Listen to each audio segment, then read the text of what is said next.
The topic of today's video is creating a positive classroom culture. Every teacher expects a classroom that is easily manageable, where children are totally engaged in the teaching learning process and where children are happy and do not misbehave. But in reality, all classes are not like this.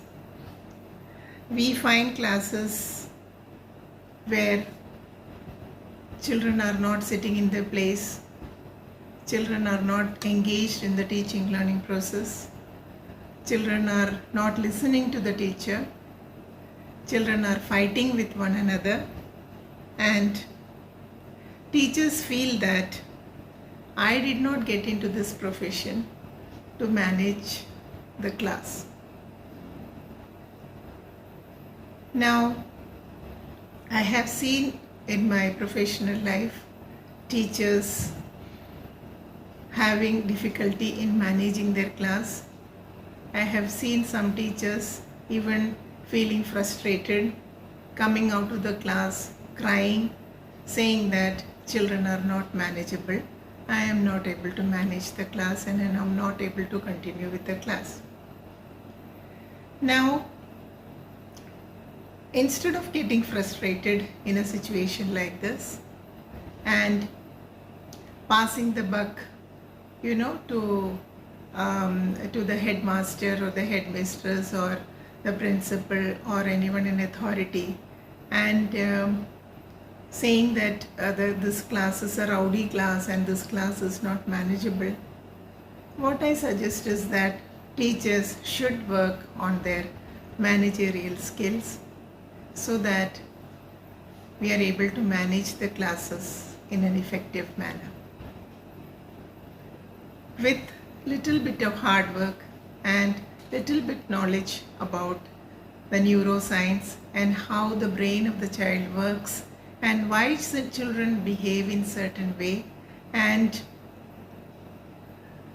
getting some tips about managing the classes will be very useful for the teachers to manage their class so that their valuable time is not wasted in managing the class, but it is invested in the teaching learning process. Now, I have a few strategies here which can be used by the teacher to manage the class well and to create a positive classroom culture, positive and happy classroom culture. It is totally in the hands of the teacher to create a positive classroom culture. Now, first and foremost thing all teachers should understand is that children thrive on routine. What I mean by children thrive on routine is that children, when they come to school, they look forward to the routine. So be consistent with what kind of activity or what kind of thing or what is happening inside the school or inside the classroom. For example, the way you line up the children for the assembly, the way you send the children to the washroom, the way the children keep their bags, the way the children keep their water bottles, the way you distribute the worksheets or the notes to the children or the answer sheets to the children and take them back, the way you give them homework and the way they are sent to the other areas like the music room or the physical education class or yoga class, etc.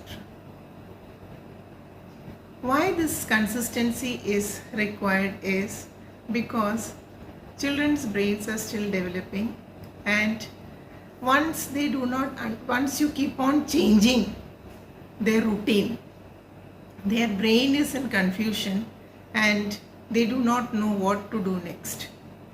So once they know what is to be done, then you will be able to control them or you will be able to have a classroom culture that will be very effective. Second thing teachers can do, new teachers, of course, when you are a new teacher and you go into the classroom where children are not manageable, what the teacher should do is, even though you feel nervous, but you should act in a confident manner. The confidence and the body language and the tone the teacher has matters a lot. Even if you're feeling nervous, try to show a body language that is very confident, because once you show the body language that is very confident, your own brain will release chemicals that will make you more confident, and you will be able to face the children. That is the second point that is very, very important.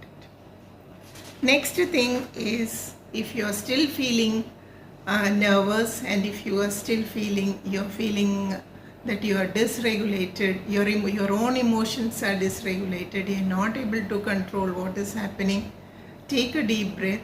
And this taking a deep breath, it works wonders, not only for your body but also for your own mind. And tell yourself that yes, I can control, I can manage my class. I don't need an external support. I don't need to call the parent. I don't need to take the help of anybody else in managing the class. I am a teacher, I can manage it myself. So telling yourself this, that I can manage the class, will make you feel confident, and you will be able to manage the class well. Now, when we see a class that is not manageable, for example, children are running here and there, children are hitting one another, or they are jumping on the desk, all these kinds of things happen in the classroom. It can never be a perfect classroom, but you can make it a perfect classroom, and you should make it a perfect classroom, because unless children listen to you, there is no teaching learning process. How much ever you would have planned your classes well, you would have brought lots of teaching learning materials, but if children are not listening and they are not regulated, then all the preparation that you have done is waste. Now, little bit of neuroscience, if you understand, then it will be easy for you to control them. Now, if you go to a class, when you struggle with children in class who are not listening, children are not sitting, children are running here and there, what is happening is that it is always a need that has not been met. Now,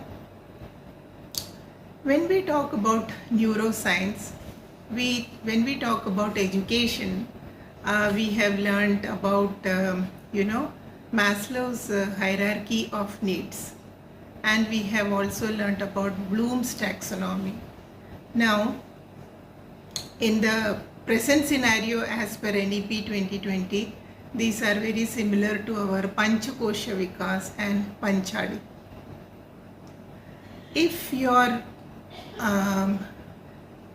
survival needs, or if your physiological needs are not met, if your emotional needs are not met, that part of your brain, the survival part of your brain and the emotional part of your brain will be active.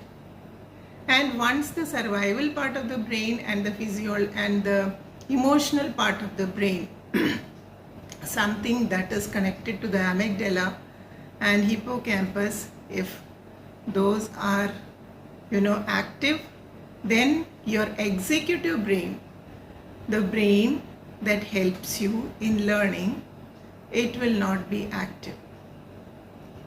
So first and foremost thing in a dysregulated class or a class that you're not able to manage, the most important thing that a teacher has to do is to calm the survival brain and also the emotional brain. Once the survival brain and the emotional brain are calmed, then only we can deliver to the executive brain, which is the prefrontal cortex, which is a part of the brain that is involved in the teaching learning process.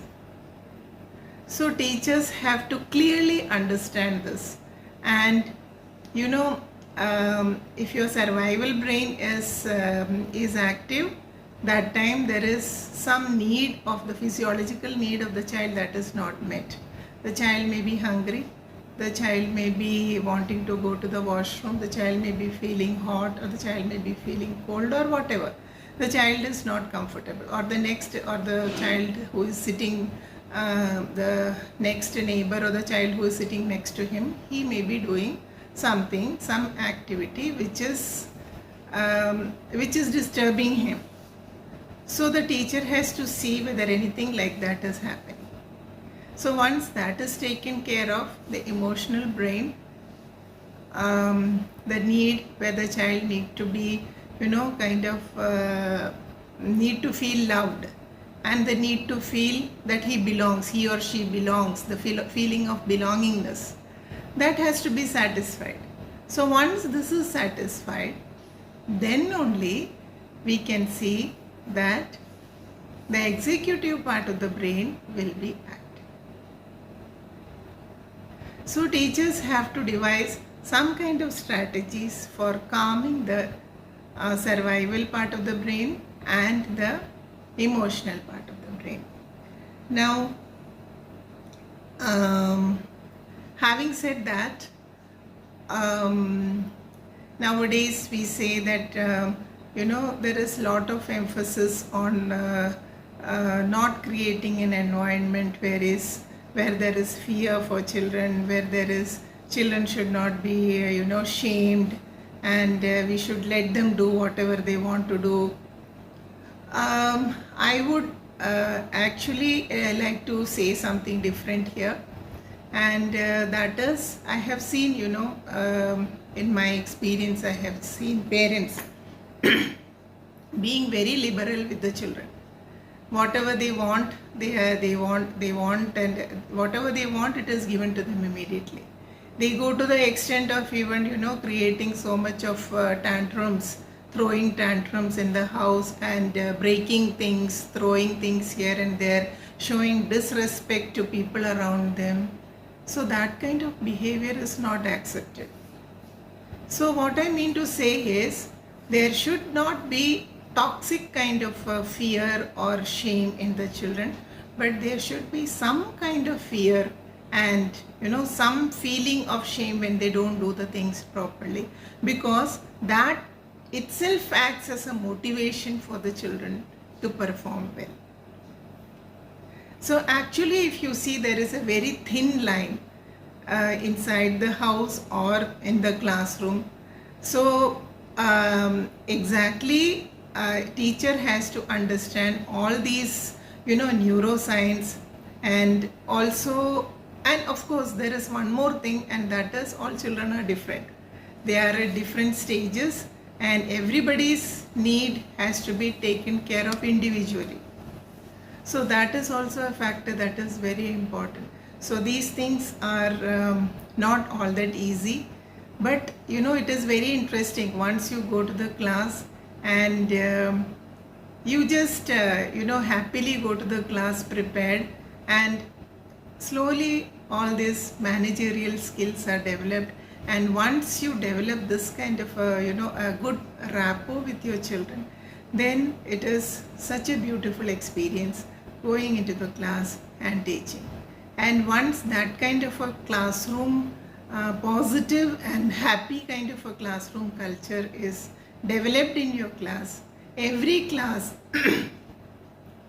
that you go, you will be looking forward to going to the class, and your children also will be looking forward to your class. So I hope these points will be useful to all the teachers, and all the parents out there, and you will strive to create a positive classroom culture in your school.